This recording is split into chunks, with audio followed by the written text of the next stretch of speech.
রক্তচাপ আছে, তাহলে আপনি সাডেন ডেথ মানে হঠাৎ মারা যেতে লবণ খান ওটা হয়ে থাকেন তা। আসসালামু আলাইকুম। আপনারা কি জানেন উচ্চ রক্তচাপকে মেডিকেলে সাইলেন্ট কিলার বলা হয়?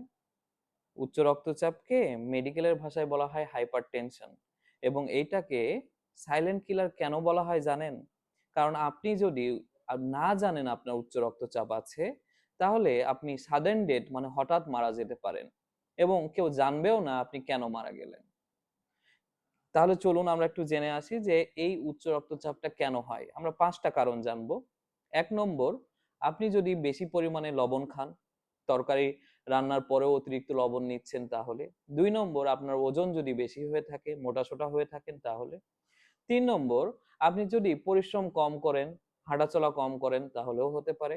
4 নম্বর, আপনি যদি শাকসবজি কম খান তাহলেও কিন্তু আপনার উচ্চ রক্তচাপ হতে পারে। আর 5 নম্বর, সেটা হচ্ছে স্মোকিং বা সিগারেট খাওয়া অথবা অ্যালকোহল পান করা, তাহলেও কিন্তু আপনার উচ্চ রক্তচাপ হতে পারে। তাহলে এই 5টা কারণ জানবেন এবং এগুলো থেকে দূরে থাকবেন।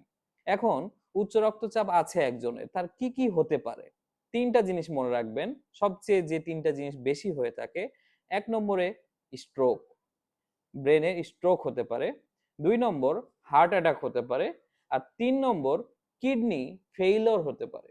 এটাকে বলা হয় রেনাল ফেইলিওর হতে পারে। ঠিক আছে? এই 3টা কারণ মনে রাখবেন। আচ্ছা, এবার যদি হাইপারটেনশন হয়ে যায়, এখন আপনি বলতে পারেন ভাই আমার তো হাইপারটেনশন আছে, এখন আমার কি করার? আপনি সারা জীবনে কখনো অ্যান্টি হাইপারটেনসিভ বা উচ্চ রক্তচাপের জন্য যে ওষুধটা খেয়ে থাকেন, সেটা কিন্তু কখনোই বাদ দেওয়া যাবে না। সকাল অথবা রাত যেকোনো এক টাইমে সারা জীবন খেয়ে যেতে হবে এবং প্রতিনিয়তই প্রতিদিন একবার করে অথবা সপ্তাহে একবার করে বা শরীর খারাপ করলে অবশ্যই উচ্চ রক্তচাপ মাপতে হবে। ভালো থাকবেন। আল্লাহ হাফেজ।